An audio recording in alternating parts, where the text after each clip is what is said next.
हाय दोस्तों, इस पेपर में हम लोग बिजनेस इकोनॉमिक्स का पेपर रिव्यू करेंगे सीए फाउंडेशन का सितंबर 25 अटेम्प्ट का। ठीक है। आई होप दोस्तों आप लोगों को कुछ लर्निंग्स मिली होंगी ये लास्ट के पेपर से।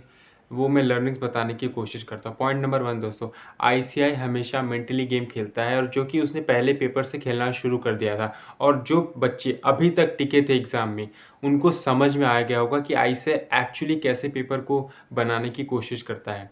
आपको अकाउंट्स का पेपर डिफ़िकल्ट दिया था, मैथ्स का पेपर एवरेज लेवल का दिया था, and now comes the law और इकोनॉमिक्स का पेपर, वो आपको इजी दे दिया था। ठीक है। इकोनॉमिक्स का पेपर रिव्यू में थोड़ा सा इकोनॉमिक्स के बारे में बता देता हूँ। इकोनॉमिक्स का पेपर दोस्तों इजी आया था। अगर आप कॉन्सेप्चुअली चीज़ों को अच्छे से रिटेन किए होंगे तो बेयर मिनिमम आप 90 मार्क्स का एमसीक्यू 90 एमसीक्यूज़ तो अटेंड करके ही आए होंगे। I am sure about it.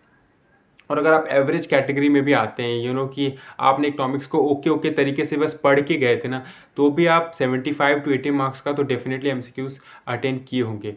बच्चे तो ये भी कह रहे थे कि उनका टाइम से पहले पेपर कंप्लीट हो चुका था, सो पेपर लेंदी भी नहीं था।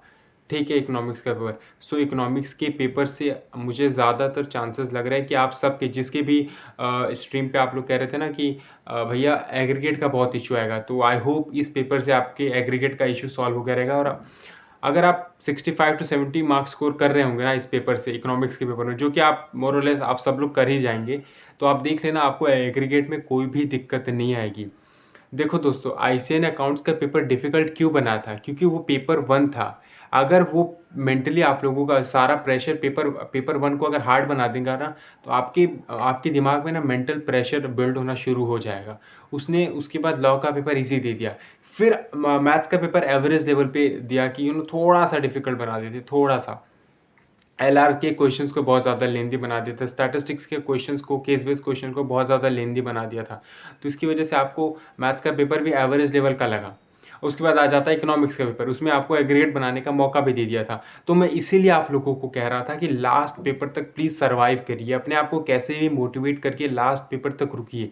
देखना आपका एग्रीगेट बन जाएगा, और देखिए इकोनॉमिक्स का पेपर इतना ईजी आया कि आपका एग्रीगेट बन जाएगा। ठीक है।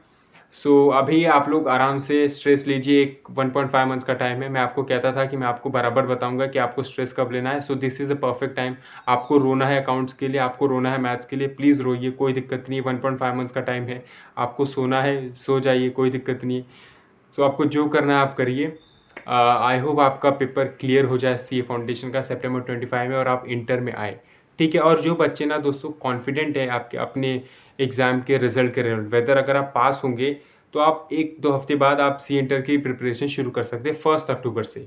और अगर आप फेल होंगे, कि आपको पता है, आप श्योर हैं कि आप फेल ही हो जाएंगे, तो आप 1 अक्टूबर से अपनी प्रिपरेशन शुरू कर देना जैन 26 के लिए।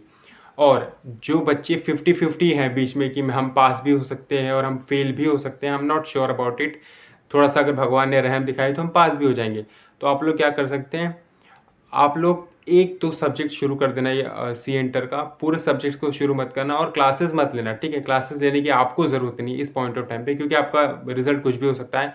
तो अर्ली बर्ड बैच किसी के ज्वाइन करने की ज़रूरत नहीं है। यूट्यूब से ग्रुप 1 के सिलेबस को समझना, पढ़ना शुरू कर दीजिए। That's all you can do. ठीक है। सो स्ट्रीम पे मिलते हैं दोस्तों। Bye. Thank you so much for watching till the and.